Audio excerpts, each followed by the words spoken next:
حضرت لوط علیہ السلام کی بیٹی اور فرشتوں کی آمد۔ حضرت لوط علیہ السلام کی بیٹی روزانہ پانی لینے کے لیے شہر کے کنارے واقعی دریا پر جایا کرتی تھی۔ ایک دن وہاں کچھ اجنبی مرد نمودار ہوئے جو در حقیقت انسانی شکل میں بھیجے گئے فرشتے تھے۔ ان میں سے ایک نے پوچھا، اے لڑکی، کیا یہاں کوئی ٹھہرنے کی جگہ ہے؟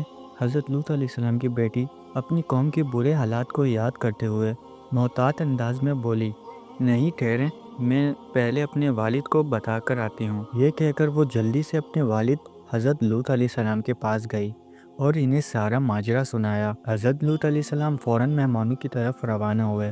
جب وہ ان لوگوں کے قریب پہنچے تو ان کے دل میں بے چینی پیدا ہوئی اور انہوں نے کہا، آج کا دن بہت مشکل معلوم ہوتا ہے۔ انہوں نے پوچھا، تم لوگ کہاں سے آئے ہو اور تمہارا مقصد کیا ہے؟ لیکن وہ خاموش رہے اور کوئی جواب نہ دیا۔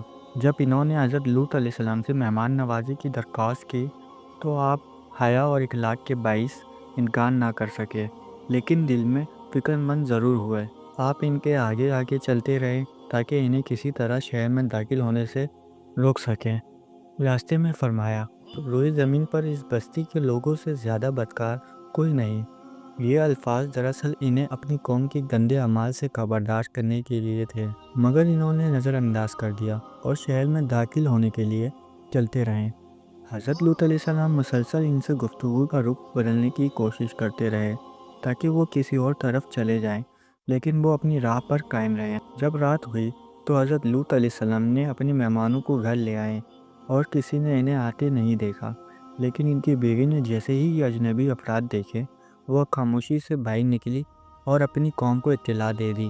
خبر جنگل کی آگ کی طرح پھیل گئی اور بدکار لوگ حضرت لوط علیہ السلام کے گھر کی طرف دوڑ پڑے۔ جب حضرت لوط علیہ السلام کو شور سنائی دیا تو وہ حیران ہو گئے اور سوچنے لگے، یہ لوگ کیسے جان گئے کہ میرے پاس مہمان آئے ہیں؟ جب وہ گھر کے دروازے پر پہنچے تو حضرت لوط علیہ السلام باہر آئے اور آخری بار انہیں سمجھانے کی کوشش کی، یہ میری بیٹیاں ہیں، یہ تمہارے لیے پاکیزہ ہے، اپنی بیویوں کے پاس جاؤ، اللہ سے ڈرو اور میرے مہمانوں کو شرمندہ نہ کرو۔ انہوں نے تقوی اختیار کرنے کی نصیحت کی، انہیں یاد دلایا کہ اللہ سب کچھ دیکھتا ہے اور سنتا ہے، اور ان سے غیر فطری عمل سے باز آنے کی درخواست کی۔ پھر فرمایا، کیا تم میں کوئی ایک بھی عقل مند انسان نہیں؟ لیکن ان کے دل پتھر ہو چکے تھے، وہ اپنی گمراہی پر ڈٹے رہے اور شور مچاتے رہے۔ جب حضرت لوط علیہ السلام نے دیکھا کہ وہ کسی طرح نہیں روک رہے تو بے اختیار پکار اٹھے، کاش میرے پاس کوئی طاقت ہوتی یا میں کسی مضبوط پناہ میں جا سکتا۔ یہ سن کر ان اجنبی مہمانوں نے خود ظاہر کیا اور فرمایا، اے لوط، خوف نہ کرو، ہم اللہ کے بھیجے ہوئے فرشتے ہیں، یہ لوگ تمہارا کچھ نہیں بگاڑ سکیں گے۔ پھر حضرت جبرائیل علیہ السلام نے ایک اشارہ کیا اور وہ تمام بدکار اندھے ہو گئے، جس سے وہ نہ تو آگے بڑھ سکے اور نہ ہی کچھ دیکھ سکے۔ فرشتوں نے حضرت لوط علیہ السلام کو حکم دیا کہ وہ اپنے گھر والوں کو لے کر رات کے وقت بستی سے نکل جائیں اور کوئی بھی پیچھے مڑ کر نہ دیکھے۔ ساتھ ہی انہیں بتا دیا گیا کہ ان کی بیوی بھی عذاب میں مبتلا ہونے والوں میں شامل ہوگی۔ حضرت لوط علیہ السلام نے اپنی بیٹوں کے ساتھ روانہ ہوئے اور جیسے ہی صبح قریب آئی، اللہ کا عذاب نازل ہوا۔ حضرت جبرائیل علیہ السلام نے اپنے پروں سے پوری بستی کو جڑ سے اکھاڑ لیا، انہیں آسمان کی بلندیوں تک لے جا کر الٹا زمین پر پھینک دیا۔ اس دوران آسمان سے انگاروں اور پتھروں کی بارش بھی ہوتی رہی، جو خاص طور پر ان بدکاروں کے لیے مقرر کیے گئے تھے۔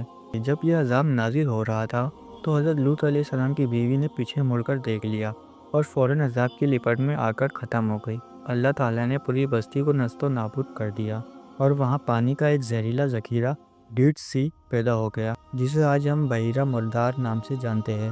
یوں ہی بدکار قوم کا نام و نشان مٹ گیا اور زمین سے ہمیشہ کے لیے ان کا وجود ختم ہو گیا۔ حضرت لوط علیہ السلام اس آزمائش کے بعد حضرت ابراہیم علیہ السلام کے پاس گئے اور انہیں اپنی قوم کی ہلاکت کی خبر سنائی۔